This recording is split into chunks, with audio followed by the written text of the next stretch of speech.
अस्सलामुअलैकुम dear students, welcome to your channel Gohar helping hand. आपके channel पर आप सबको वेलकम कहते हैं। कल के पेपर में ये वाले एमसीक्यूज़ आने हैं, अच्छी तरह प्रिपेयर कर लें। हर बच्चा वीडियो को पूरी देखे और इन्हीं एमसीक्यूज़ को प्रिपेयर करे। कुरान मजीद की हिफाजत का ज़िम्मा खुद अल्लाह ताला ने लिया है। सही जवाब है अल्लाह ताला। कुरान पाक को सबसे पहले डैश ने यकजा करवाया हज़रत उस्मान। सही जवाब है हज़रत उस्मान गनी ने इसको यकजा करवा के महफूज करवाया था, जिसमें नापाक को गुस्ल करना डैश पर वाजिब है, मर्दों, औरतों, बच्चों या बालिगों।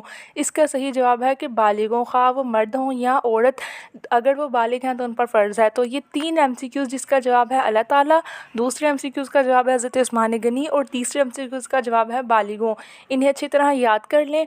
नबी पाक सल्लल्लाहु अलैहि वसल्लम ने महाजिर औरतों से इस बात पर बैत की कि डैश नहीं करेंगी, चोरी, बदकारी, औलाद को कत्ल, इन सब बातों को। सही जवाब है इन सब बातों को वो नहीं करेंगी। जब मोमिन औरतें हिजरत करके आएँ तो चाहिए कि इनके ईमान का जायज़ा लिया जाए। सही जवाब है इनके ईमान का जायज़ा लिया जाए। माली गनीमत बुनियादी तौर पर डैश का हक़ है, शहदा के वारसों का, अल्लाह रसूल का, मुजाहिदीन का या गुरबा मसाकीन का। बहुत इंपॉर्टेंट शॉर्ट क्वेश्चन भी है, एमसीक्यूज़ भी है, हर बच्चे को रटना चाहिए। अल्लाह और उसके रसूल का, आयत का तर्जुमा भी है। माली गनीमत बुनियादी तौर पर अल्लाह और उसके रसूल का हक़ है। तो आगे है, अल्लाह के नज़दीक डैश बदतरीन जानवर हैं, गधे, हज़ीर, काफिर या जाहिल लोग। सही जवाब है जाहिल लोग। जाहिल अल्लाह के नज़दीक बदतरीन जानवर हैं। गज़ो हिसाब का दूसरा नाम है इन तीनों में से कोई भी नहीं। अल्लाह ताला ने नबी करीम सल्लल्लाहु अलैहि वसल्लम को बनाकर भेजा। शाहिदा, मुबशिर, बशर, नज़ीर, दाई, वलीउल्लाह, ये तीनों। सही जवाब है ये तीनों। अल्लाह ताला ने हज़ूर पाक को शाहिद, मुबशिर, बशर, नज़ीर और दाईउल्लाह तीनों बनाकर भेजा गया। उसके बाद आपके एमसीक्यूज़ है यहाँ पर, नबी करीम सल्लल्लाहु अलैहि वसल्लम ने किस दिन को सईदुल इमाम कहा है, जुम्मा, हफ्ता, पीर या ईद। कमेंट में बताएं जिनको आंसर पता है। इसका सही जवाब है जुम्मा। इनफरादी और नमाज की निस्बत बाजमात नमाज अदा करने का सवाब डैश गुना ज़्यादा है, 25, 27, 30 या 60। इसका सही जवाब है 30। इनफरादी नमाज की निस्बत बाजमात नमाज अदा करने का सवाब 30 गुना ज़्यादा है। नमाज के आगाज़ पर जो तकबीर सबसे पहले कही जाती है उसे कहते हैं तकबीर ओला, अलिफ वाव लाम वाला ओला।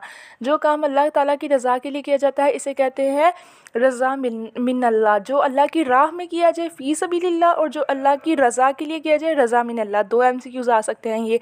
नबी करीम का इरशाद है कि जिस कदम अल्लाह की राह में गुबार आलूद हुए, अल्लाह ने इस पर डैश हराम कर दिया। क्या? आग। नबी करीम ने फरमाया तुम में से हर एक डैश है और अपनी रैयत के बारे में जवाबदेह है, मुसलमान, ईमान, राजदान या निगहबान। इसका सही जवाब है मुसलमान। हर एक मुसलमान अपनी रैयत के बारे में जवाबदेह है और जिसके कदम अल्लाह की राह में गुबार लाद हुए, अल्लाह ने आग हराम कर दी। आगे आपका एमसीक्यू से कुरान मजीद के 28वें पारे में शामिल है सूरह अनफाल, सूरह अहज़ाब, सूरह मुमतहना या सूरह कौसर। इसका सही जवाब है सूरह मुमतहना। डैश माहिदे के तहत सहल बिन अमर के साहबजादे हज़रत अबू जंदल को वापस किया गया था। किस माहिदे की तरफ? हल्फ़े अनमोल की वजह से, सुलह हदैबिया की वजह से, मिसाक मदीना या बैत रिज़वान। मिसाक मदीना भी जो है वो मदीने के बारे में माहिदा था, सुलह हदैबिया एक सुलह का माहिदा था और बैत रिज़वान हज़रत उस्मान गनी को छुड़ाने के लिए था। तो चौथा ऑप्शन यहाँ बचता है हल्फ़े अनमोल। तो यही वो वाक़या है जिसकी वजह से हज़रत सहल बिन उमर के साहबजादे को वापस किया गया। डैश की इताअत ही दरअसल अल्लाह ताला की इताअत है। बहुत कॉमन एमसीक्यूज़ हर साल पेपर में आता है। नबी करीम सल्लल्लाहु अलैहि वसल्लम उसका जवाब है। दीन का सतून और मोमिन की मिराज है नमाज, दुआ, इबादत या तहारत। दीन का सतून है नमाज। नफ़रतों को मोहब्बत में डैश के ज़रिए तब्दील किया जा सकता है, बाहमी मेल जोल। इसका सही जवाब है बाहमी मेल जोल। ये भी बहुत दफ़ा पेपर्स में देखा गया है। उसके बाद आपका एमसीक्यूज़ है, डैश के लफ्ज़ी मायने इम्तहान लेने वाली या जांचने वाली के हैं, इनफाल, हिजाब, मुमतहिना या बकरा।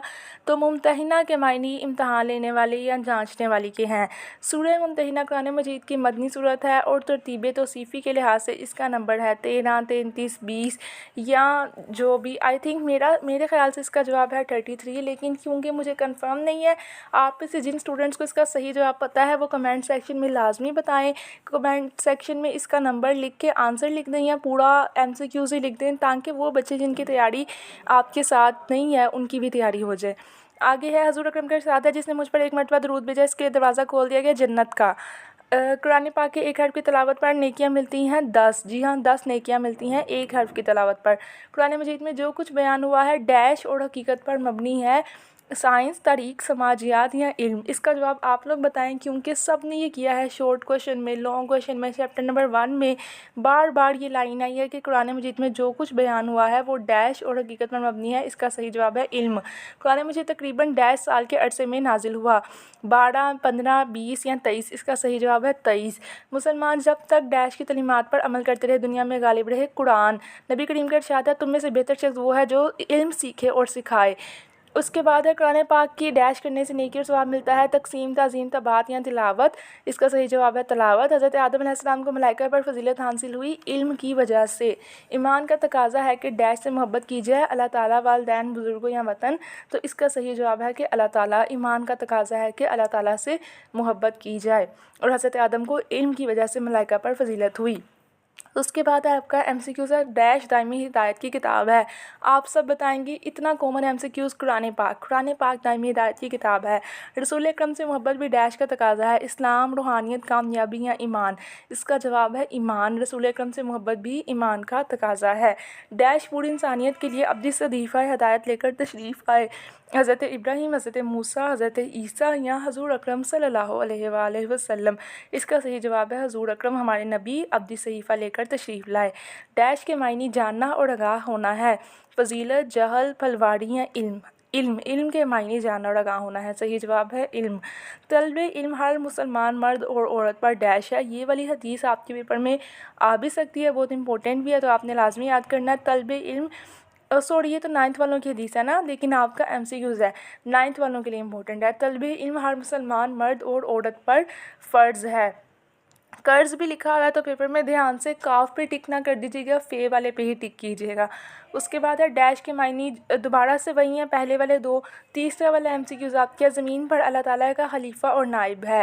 हैवान, इंसान, कुरान या ज्ञान? तो इसका सही जवाब है इंसान। इंसान ज़मीन पर अल्लाह ताला का खलीफा और नाइब बनाकर भेजा गया। नबी करीम सल्लल्लाहु अलैहि वसल्लम ने माँ की गोद से डैश में उतरने तक इल्म और हुसूल की हिदायत फरमाई, मशागिल ज़िंदगी, समाजियात, मुशरती जजहद या कब्र? इसका सही जवाब है कब्र, या फिर लहद, लाम हेदा लहद भी कब्र को ही कहते हैं। इंसान को डैश की वजह से दूसरी मखलूक़ात पर फजीलत हासिल है, अक्लो ज़हन, जिस्मानी साख्त, इल्म या रहबानियत? सही जवाब है अक्लो ज़हन। डैश की लफ्ज़ी मायने पाक होना है, रोज़ा, ज़कात, इबादत या नेकी? इसका सही जवाब है ज़कात। ज़कात की लफ्ज़ी मायने है पाक होना। अक्सर बच्चों को MCQs में कब्र की जगह लहद लिख देते हैं तो उन्हें कंफ्यूज कर दिया जाता है। डैश समाजी फलाह व बहबूद का बेहतरीन ज़रिया है, नमाज, रोज़ा, ज़कात या हज? समाज के लिए जो है, मुआशरे के लिए ज़कात जो है वो बेहतरीन ज़रिया। इसका सही जवाब है ज़कात। उसके बाद है डैश पूरी इंसानियत के लिए अपनी सहीफ़ा हिदायत लेकर तशरीफ़ लाए, क्योंकि MCQs पहले भी करवा दिए गए। इसका जवाब आप बताएंगे। डैश की लफ्ज़ी मायने पाक होना है, अभी पीछे बताया, आप इसका आंसर बताएं मुझे कमेंट सेक्शन के अंदर। ज़कात के कुल डैश मसारिफ़ हैं 8, टोटल 8 मसारिफ़ हैं ज़कात के। मुनकरीन ज़कात के खिलाफ किसी खलीफा राशिद ने जहाद का ऐलान किया? हज़रत अबू बकर। याद रखना, हज़रत अबू बकर ने जहाद का ऐलान किया था उन तमाम लोगों के खिलाफ जो कि ज़कात अदा नहीं करते थे। और इसके अलावा ज़कात के क्या क्या मसारिफ़ हैं, ये आपका शॉर्ट क्वेश्चन भी आ जाता है, जिनमें फ़करा, मसाकीन, आमिलीन वगैरह हैं। डैश अदा करने से माल में बरकत पैदा होती है, ज़कात। इस्लाम एक मुकम्मल और डैश दीन फितरत है, ज़ाब्ता हयात। मुकम्मल ज़ाब्ता हयात है इस्लाम। डैश में 2 चीज़ें वज़ू और गुस्ल शामिल है तहारत के अंदर, नमाज, हज, कुर्बानी, इन सब में से जो तहारत है ऑप्शन 4, उसके अंदर वज़ू और गुस्ल शामिल हैं। और इस्लाम एक मुकम्मल ज़ाब्ता हयात भी है। उसके बाद आपका नेक्स्ट MCQs आ जाता है जी, इनफाल के लफ्ज़ी मायने डैश है, माल ज़कात, माल खैरात, माल सदका या माल गनीमत? बहुत इंपॉर्टेंट और शॉर्ट सा ईजी सा MCQs है कि इनफाल के लफ्ज़ी मायने है माल गनीमत। सही जवाब है। डैश कुरान मजीद के 9वें और 10वें पारे में शामिल है, सूरह इनफाल, सूरह अहज़ाब, सूरह मुमतहना या सूरह ज़ाद? इसका सही जवाब है सूरह इनफाल। गज़वा बदर मुजाहिदीन की कुल तादाद थी 313, 313, 313? इसका सही जवाब है। और आप कोई पेपर उठा के देख लें, अगर आपको ये MCQs ना नज़र आए आप आके मुझे बता दें, क्योंकि ये वो MCQs है, लाहौर, गुजरावाला, रावलपिंडी, फैसलाबाद, कोई बोर्ड है उसमें ये MCQs आना ही आना है एक टाइम में तो लाजमी। सूरह अहज़ाब एक मदनी सूरत है, तरतीब तौफ़ीक़ी के लिहाज से इसका नंबर डैश है। इसका आंसर मुझे नहीं पता, आप लोग बताएंगे कमेंट्स में। कुरान मजीद के 21वें और 22वें पारे में शामिल है सूरह इनफाल, सूरह अहज़ाब, सूरह अहज़ाब में सूरह मुमतहना। जिन बच्चों को पता है कमेंट सेक्शन में वो आंसर आंसर बताएं और इनको जिनको नहीं पता वो इसकी पिक्चर लेके या स्क्रीनशॉट लेके गूगल कर लें और इस आंसर की तैयारी लाजमी करें। नबी करीम सल्लल्लाहु अलैहि वसल्लम की अज़वाज मुतहहरात हज़रत अली, हज़रत फ़ातिमा, हज़रत हसन हुसैन, हज़रत सबको मजमूई तौर पर क्या कहा जाता है? अहले सुन्नत, अहले ईमान, अहले बैत या अहले हदीस? इसका सही जवाब है अहले बैत। हुज़ूर पाक के घर वालों को अहले बैत कहा जाता है। मंदरजा से किसी सहाबी का नाम कुरान मजीद में आया? हज़रत अबू बकर, हज़रत अली, हज़रत उमर या फिर हज़रत ज़ैद? इसका सही जवाब है कि हज़रत ज़ैद। एक पूरी आयत है जिसमें हुज़ूर पाक सल्लल्लाहु अलैहि वसल्लम और हज़रत ज़ैद का वाक़या बयान किया गया है, इसलिए उसके अंदर उसका नाम आया है। इसका सही जवाब था हज़रत ज़ैद। हर नमाज में नबी करीम सल्लल्लाहु अलैहि वसल्लम पर दरूद भेजने के लिए डैश पढ़ा जाता है? दरूद इब्राहिमी, दरूद ताज, दरूद माही या दरूद तंजीना? तो इसका सही जवाब है कि दरूद इब्राहिमी, जो हम अल्लाहुम्मा सल्ली अला जो दरूद शरीफ नमाज के दौरान पढ़ते हैं उससे दरूद इब्राहिमी कहा जाता है। डैश के लफ्ज़ी मायने इम्तहान लेने वाली या जाँचने वाली के हैं? ये MCQ इस वीडियो में भी इतनी दफ़ा रिपीट हुआ है ताकि उन बच्चों के जहन में बैठ जाए, क्योंकि ये MCQs आना ही आना पेपर में। इसका सही जवाब है मुमतहिना, यानी कि मुमतहिना के लफ्ज़ी मायने है जांचने वाली और पूछने और इम्तहान लेने वाली। उसके बाद है कुरान मजीद को पिछली किताबों के लिए डैश कहा गया है? सहीफ़ा नूर, मुहिम्मन, सहीफ़ा अब्दी अल कुरान? सही जवाब है मुहिम्मन। अल्लाह ताला ने इंसान की डैश की लंबा करम मबूस में इनकर किताबें नाजिल फरमाई? सियासी हुक्मरानी, समाजी ज़िंदगी, मुशर्रत नज़्म या कामिल रहनुमाई? सही जवाब है कामिल रहनुमाई। जिसने चैप्टर याद किया उसे याद होगा। कुरान करीम ने इंसानी ज़िंदगी के तमाम पहलुओं के मुतालिक डैश करता है, रहनुमाई करता है। रहनुमाई और कामिल रहनुमाई इनके आंसर्स हैं। उसके बाद है डैश की बका और अफजाई अल्लाह ताला के नज़दीक आइली ज़िंदगी का मकसद है? किसकी? नस्ल इंसानी की बका और अफजाइश? सही जवाब है नस्ल इंसानी। इस्लामी तालीमात के मुताबिक ख़ानदान की कफ़ालत नान नुफ़्का डैश की ज़िम्मेदारी है? मर्द, औरत, वालिदैन या रिश्तेदारों? तो इसका सही जवाब है मर्द। ख़ानदान की कफ़ालत, उसका ख़र्चा माने सब कुछ मर्द की ज़िम्मेदारी है।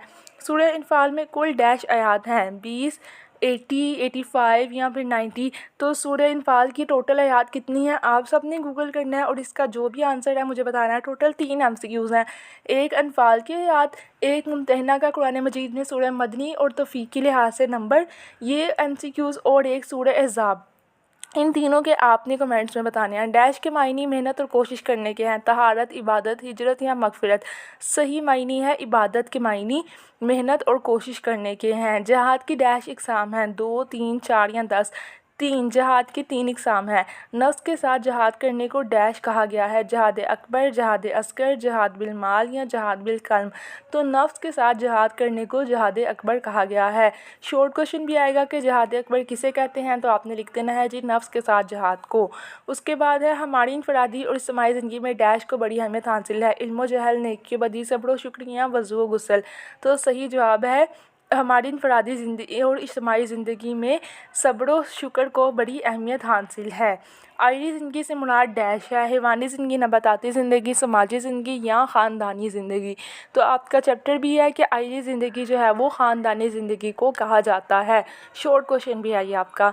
उसके बाद जी आपका है नफ्स के साथ जहाद को फिर से आ गया जहाद अकबर या जहाद माल? तो सही जवाब है जहाद अकबर। हमारी इनफरादी ज़िंदगी में सब्र व शुक्र को अहमियत हासिल है? रिपीट किए जाने हैं ताकि आपको रिवाइज़ हो जाए, साथ साथ आपके जहन में बैठ जाएँ कि ये MCQs पेपर में आए तो आपको याद है आपने इस चैनल पे पढ़े थे। Thanks for watching. Like, subscribe और share Gauhar helping hand channel बाकी तमाम पेपर्स के लिए। शुक्रिया।